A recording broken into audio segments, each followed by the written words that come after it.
the things that we should not do while creating the listings, और कौन सी ऐसी चीज़ें होंगी जो कि हम करेंगे जिससे अकाउंट सस्पेंड होने के चांसेस डिक्रीज हो जाएंगे।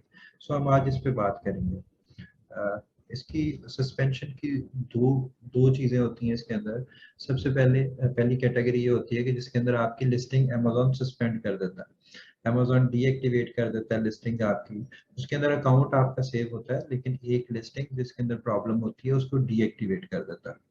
और दूसरी कैटेगरी वो होती है कि जिसके अंदर अकाउंट आपका टोटली सस्पेंड कर दिया जाता है और इसके अंदर जो भी लिस्टिंग्स होती हैं, आपके अकाउंट्स और फाइनेंशियल जो भी चीज़ें होती हैं वो उसके अंदर होल्ड कर ली जाती हैं और आपका अकाउंट सस्पेंड कर दिया जाता है। सो इन दोनों चीज़ों को हम देखेंगे आज के किस तरह से हम इससे बच सकते हैं। सो पहले हम लिस्टिंग की बात कर लेते हैं कि ऐसी कौन सी वजूहात हैं या ऐसे कौन से पॉइंट्स हैं जिनको हम कंसिडर करें तो हम हमारी लिस्टिंग जो है वो डीएक्टिवेट होने से बच सकती है। अच्छा, सबसे पहले तो कुछ हम क्लेम्स कर लेते हैं, उसको प्रोहिबिटेड मार्केटिंग क्लेम्स कहते हैं। तो ऐसे क्लेम्स नहीं करने अपनी लिस्टिंग के कंटेंट के अंदर जो कि प्रोहिबिटेड हो, जिसको अमेजोन अलाउ ना करता हो।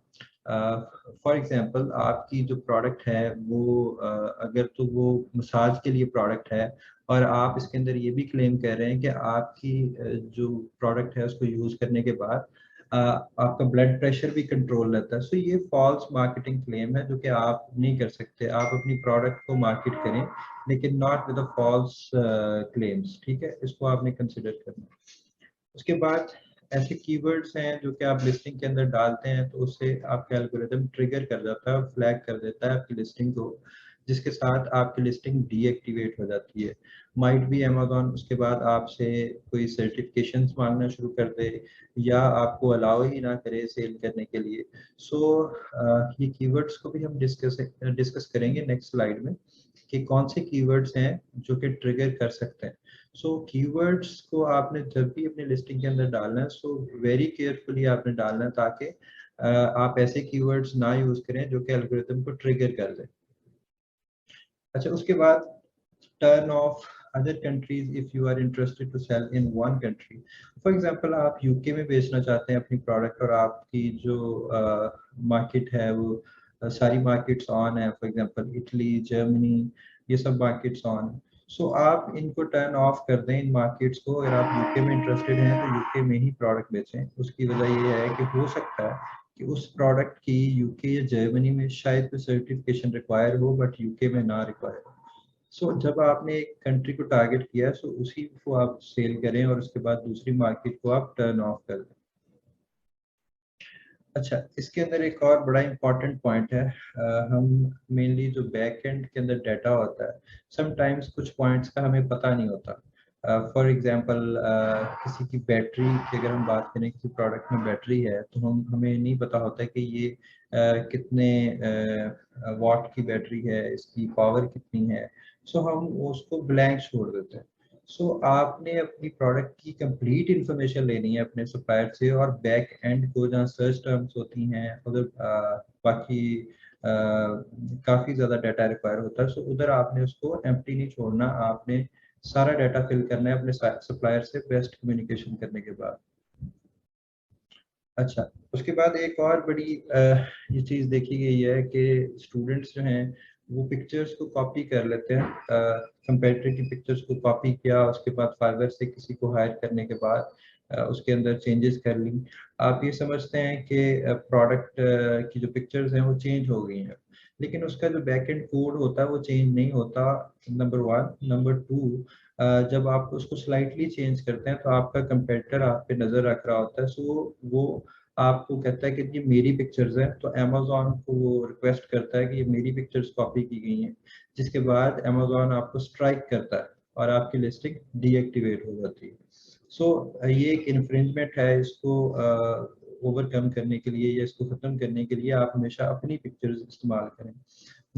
जब आप एक नॉर्मल शॉप फिजिकल स्टोर के ऊपर आप प्रोडक्ट को दिखा सकते हैं, लेकिन ऑनलाइन सेलिंग के अंदर आप कोई प्रोडक्ट फिजिकली नहीं दिखा रहे होते। So you have only the pictures, जहां आप अपनी प्रोडक्ट को एक्सप्लेन करते हैं। सो पिक्चर्स के ऊपर आपने अपना बेस्ट देना है और किसी की पिक्चर्स को कॉपी नहीं करना। क्योंकि अगर आप पिक्चर्स को कॉपी करेंगे ये आपकी लिस्टिंग जो है वो डीएक्टिवेट हो सकती है इससे। उसके बाद design patent and utility patent. Design patent के अंदर ये है कि आपने अगर किसी कंपेटिटर को टारगेट किया है और उसकी प्रोडक्ट को कॉपी करने के बाद बेचने जा रहे हैं तो उसका आप पेटेंट ज़रूर चेक कर लें। और दूसरी बात ये यूटिलिटी पेटेंट होता है दूसरा, जिसके अंदर आप उसकी यूटिलिटी कंपेटिटर ने अपने ने उसको पेटेंट कराया होता है। यूटिलिटी पेटेंट की एक मिसाल दे देता हूँ आपको कि यूटिलिटी पेटेंट ये होता है, फॉर एग्जांपल पहले एक नॉर्मल मसाजर होते थे मसाज करने के लिए, लेकिन उसके बाद किसी ने इलेक्ट्रिकल मसाजर निकाला। ये उसकी इनोवेशन है, हो सकता है उसने इसको पेटेंट कराया हो। अगर उसने इसको पेटेंट कराया हुआ है इस यूटिलिटी को, तो आप इसको इस्तेमाल नहीं कर सकते, आप वो प्रोडक्ट नहीं बेच सकते। अगर आप पेटेंट प्रोडक्ट बेचेंगे तो आपका सारा स्टॉक ज़ाया हो सकता है और आपका जो है लिस्टिंग वो डीएक्टिवेट हो जाएगी और अमेज़न आपको अलाउ नहीं करेगा उधर बेचना। इस चीज़ को भी, इस पॉइंट को भी आपने बड़ा केयरफुली देखना है। अच्छा, एक और पॉइंट है जो कि नेगेटिव रिव्यूज है। जब आपको नेगेटिव रिव्यूज आते हैं अमेज़न के ऊपर अपनी लिस्टिंग के ऊपर, तो अमेज़न जो है उसको आपकी प्रोडक्ट को डीएक्टिवेट कर देता है। जैसे रिव्यूज नेगेटिव बहुत ज़्यादा आएंगे तो प्रोडक्ट की क्वालिटी अच्छी नहीं होगी, रेट ऑफ रिटर्न जो है वो बहुत ज़्यादा होगा। जब रेट ऑफ रिटर्न बहुत ज़्यादा होगा तो अमेज़न आपको अलाउ नहीं करेगा अमेज़न के ऊपर सेल करना। सो आपने रेट ऑफ रिटर्न को भी देखते रहना है, अपनी प्रोडक्ट की क्वालिटी पे कोई कॉम्प्रोमाइज़ नहीं करना। जब आपकी प्रोडक्ट की क्वालिटी अच्छी नहीं होगी आप डेंजर जोन में हैं, आपकी लिस्टिंग जो है वो कभी भी डीएक्टिवेट हो सकती है। इन चीज़ों को आपने कंसिडर करना है while creating listing, while selling. ठीक है, उसके बाद अब मैं आपको कुछ कीवर्ड्स दिखा देता हूँ जो हम यहाँ बात कर रहे थे कि ऐसे कीवर्ड्स यूज़ नहीं करने जो ट्रिगर कर सकते हैं। हमने एक लिस्ट बनाई है, वो मैं आपको दिखा देता हूँ।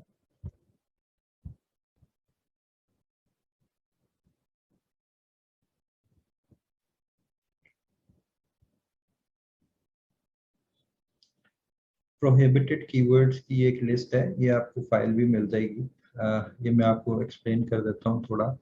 जैसे कई लोग आप देख रहे होंगे कई लिस्टिंग्स में हम लिख देते हैं जी वारंटी, उसके बाद हम गारंटी का वर्ड यूज कर देते हैं, मनी बैक गारंटी, ठीक है, फ्री शिपिंग, थेरेपी का वर्ड यूज करते हैं, टॉक्सिड, cost, cheap, 100% value.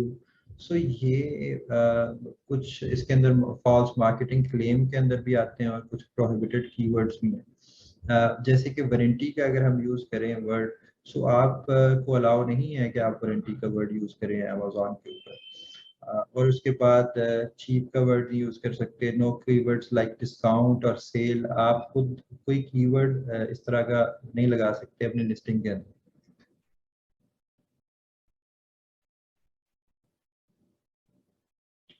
Another thing, जैसे कई प्रोडक्ट्स के लिए एफडीए अप्रूवल रिक्वायर होती है।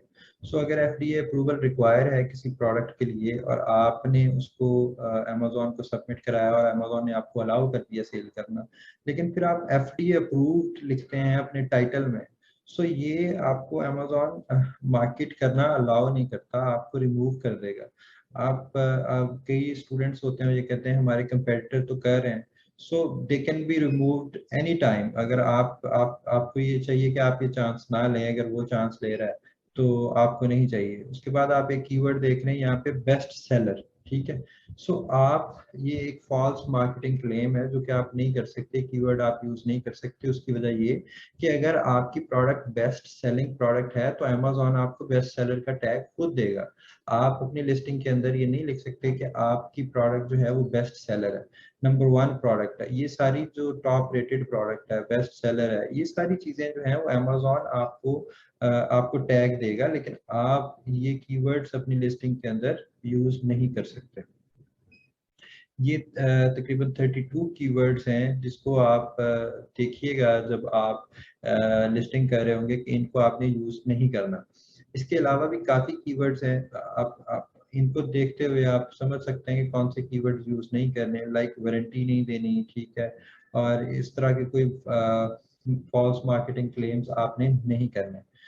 ये एक लिस्ट थी। इसके बाद अब हम देखते हैं कि अकाउंट सस्पेंशन की क्या वजूहात हो सकती हैं और उसको हम किस तरह से ओवरकम कर सकते हैं।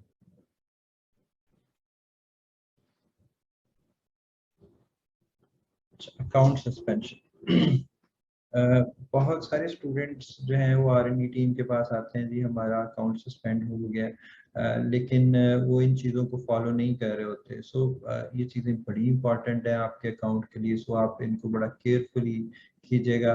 मैं आपको एक्सप्लेन कर देता हूँ इन चीज़ों को। सबसे पहले जी हाई क्वालिटी स्कैन्ड डॉक्यूमेंट्स, हमें हाईली स्कैन डॉक्यूमेंट्स चाहिए।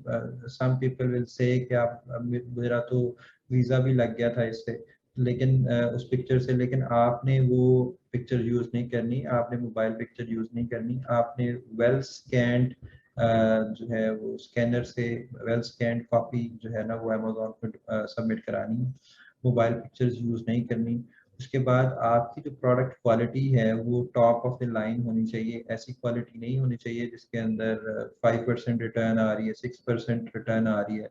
सो आपका NCX स्कोर जो है वो हाई हो जाएगा, जिसकी वजह से आपका अकाउंट जो है वो एट रिस्क आ जाता है। सो अपनी क्वालिटी को मेक श्योर कीजिएगा कि आपकी quality top of the line हो, जिससे रिटर्न्स कम आए, और कोशिश करें कि आप ऐसी प्रोडक्ट्स ना करें जो इलेक्ट्रॉनिक प्रोडक्ट्स हैं या ऐसी प्रोडक्ट्स हैं जिसमें रिटर्न्स आने के चांसेस ज़्यादा हैं। सो जिसमें रिटर्न्स आने के चांसेस ज़्यादा होंगे वो अकाउंट सस्पेंशन की तरफ आपको लेके जा सकता है। अच्छा, उसके बाद प्रूफ ऑफ एड्रेस की बात करते हैं कि आपका जो प्रूफ ऑफ एड्रेस है वो यूनिक होना चाहिए। ऐसा नहीं है कि दो बंदों ने एक ही एड्रेस यूज़ किया हुआ है, अगर किसी और ने भी वही एड्रेस यूज़ किया हुआ तो ये एक यूनिक एड्रेस नहीं है। सो अमेज़ॉन आपका अकाउंट हो सकता है बन जाए एक दफ़ा, लेकिन किसी भी टाइम वो सस्पेंड हो सकता है। सो आपने कभी भी ये चांस नहीं लेना कि आप किसी के कहने पे या किसी वजह से वो एड्रेस यूज़ कर लें जिसके ऊपर आप 100% सेटिस्फाइड ना हो। आपने हमेशा वो एड्रेस यूज़ करना है जिसके ऊपर आप 100% सेटिस्फाइड। अच्छा, इसके बाद एक और इधर पॉइंट ऐड कर लेते हैं, 3PL वेयरहाउस एड्रेस। अच्छा, ये क्या है? हम मेनली यूके में 3PL वेयर हाउसेस यूज़ करते हैं जहाँ पे हमारी प्रेप सर्विसेज हमने अरेंज की होती हैं। सो काफ़ी जो स्टूडेंट्स हैं वो प्रेप सर्विसेज में उन्हीं का नाम लिख देते हैं, उन्हीं का फ़ोन नंबर लिख देते हैं। सो आपने प्रेप सर्विसेज को किस तरह से इस्तेमाल करना है वो मैं आपको एक्सप्लेन करता हूँ। इसके अंदर आपने सिर्फ एड्रेस जो है वो थर्ड पार्टी का यूज़ करना है, जो कि वेयर हाउस का एड्रेस है जहाँ से आप शिप कर रहे हैं। नाम में आपने अपना कंपनी का नाम लिखना है, यानी कि आप ही शिप कर रहे हैं वहाँ से। उसके बाद ईमेल एड्रेस अगर लिखना है तो अपना लिखना है, और फ़ोन नंबर लिखना है तो अपना लिखना है। आप सिर्फ 3PL वेयर हाउस का एड्रेस यूज़ करेंगे, उसके अलावा ना उनका नाम यूज़ करेंगे, ना कुछ ईमेल एड्रेस यूज़ करेंगे, ना फ़ोन नंबर, वो सब डिटेल्स आपकी होंगी। दैट यू विल शो कि आप 3PL जो वेयर हाउस है उधर से अपनी शिपमेंट मूव कर रहे हैं, अपनी कंपनी की शिपमेंट मूव कर रहे हैं, will show that is your address. तो सिर्फ एड्रेस यूज करना है आपने, उसके बाद सारी डिटेल्स बाकी अपनी कंपनी की ही डालनी। अच्छा, इसके बाद रिव्यू मैनिपुलेशन पे हम बात करते हैं। ये प्रोडक्ट क्वालिटी, जब आपकी प्रोडक्ट क्वालिटी अच्छी नहीं होती तो आपको मजबूरन आपको नेगेटिव रिव्यूज आ रहे होते हैं, सो आपको मजबूरन पॉजिटिव रिव्यूज जनरेट करने पड़ रहे होते हैं। So we saw many students जिनकी सेल्स वेलोसिटी बहुत अच्छी है, लेकिन फिर भी उनको नेगेटिव रिव्यूज आ रहे हैं क्योंकि उनकी प्रोडक्ट अच्छी नहीं है, और they are spending thousands of dollars के, क्योंकि उनकी प्रोडक्ट की क्वालिटी अच्छी नहीं है, और फिर वो इन्वेस्ट करते हैं amount to build the positive reviews. शुरू में जब हम बात कर रहे होते हैं कि इनिशियल स्टेज जब आप लॉन्च कर रहे हैं, तब आप रिव्यूज के ऊपर स्लाइटली जो है वो जनरेट कर सकते हैं, लेकिन if you keep doing this algorithm will catch you. अगर एल्गोरिथम आपको कैच करता है तो स्ट्रेट अवे आपको अमेज़न रिव्यू मैनिपुलेशन में आपका अकाउंट सस्पेंड कर देगा। सो रिव्यू मैनिपुलेशन आपने नहीं करनी, आपने अपनी प्रोडक्ट की क्वालिटी को जो है ना वो फोकस रखते हुए जो भी काम करना है और ऐसी प्रोडक्ट्स सिलेक्ट नहीं करनी जिसके अंदर रिटर्न्स, रिफंड्स और रिव्यूज नेगेटिव होने के चांसेस ज़्यादा हो। सो इसीलिए हम कहते हैं कि जी product selection is the backbone of this business. आपने जो भी प्रोडक्ट सिलेक्ट करनी है वो बड़ी देखभाल की करनी है ताकि आप सारी प्लानिंग उसके अकॉर्डिंगली करें और आप सेफ हों जब आप लॉन्च कर लें। उसके बाद रिलेटेड अकाउंट्स में ये होता है कि जी अमेज़न कहता है कि जी आपका अकाउंट जो है वो दूसरा सेकंड ये अकाउंट है जिससे रिलेट कर रहा है। सो आपने देखना है कि जी वैसी कौन सी वजह हो सकती है जिसकी वजह से ये अकाउंट रिलेट कर सकता है। आपका एड्रेस तो सेम नहीं है किसी और के साथ, आप फोन नंबर तो नहीं सेम यूज कर रहे, आप उसके बाद आईडी तो नहीं सेम यूज कर रहे, आप बैंक अकाउंट तो नहीं सेम यूज कर रहे। सो कोई भी चीज सेम नहीं होनी चाहिए, आपकी हर चीज यूनिक होनी चाहिए दूसरे अकाउंट से। सो इन चीजों का आपने कंसिडर करना है क्योंकि अमेज़न अगर आप इन चीजों को कंसिडर नहीं करेंगे तो अमेज़न आपके अकाउंट को सस्पेंड कर सकता है रिलेटेड अकाउंट्स की कैटेगरी में डाल के। सो आपका अकाउंट किससे रिलेट ना करे उसके लिए सारी चीजें आपने देखनी है। Even you will not use any same IP। अगर आप एक ही घर से दो सेलर सेंटर को लॉग इन कर रहे हैं और एक ही डिवाइस से कर रहे हैं, सो ये आपके लिए ट्रबल क्रिएट कर सकता है। सो आपने आईपी भी सेम यूज नहीं करना, आपने इसको देखना है कि जी आप हर चीज यूनिक इस्तेमाल करेंगे एक दूसरे अकाउंट के लिए, अपने अकाउंट के लिए। सो आपने केयरफुली अपने अकाउंट को ऑपरेट करना है। It's an asset, it's not simple sign up. ठीक है, सो ये आपका एसेट है, आपने इसको बड़े एहतियात से इस्तेमाल करना है। उसके बाद आप जैसे हमने अपनी बात की कि आईपी जो है वो सेम आईपी से लॉगिन नहीं करना।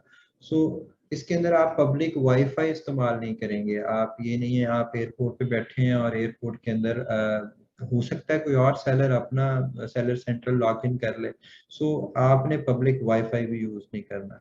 So there are many other reasons as well, लेकिन these are the main reasons जिनको आपको कंसिडर करना है while operating the account, while making the account. तो आप का अकाउंट जो है वो सिक्योर रहेगा और आप जो है वो सिक्योर वे में सेलिंग कर सकते हैं। Thank you so much for this. So आपने जब भी अपनी सेलिंग करनी है आपने अपनी लिस्टिंग को भी सिक्योर रखना है, अपने अकाउंट को भी सिक्योर रखना है और ये चीज़ें जो मैंने एक्सप्लेन की हैं इनको आपने बड़े एहतियात से जो है वो कंसिडर करना है और अपनी लिस्टिंग्स और अकाउंट्स को सिक्योर रखते हुए सेलिंग करनी है।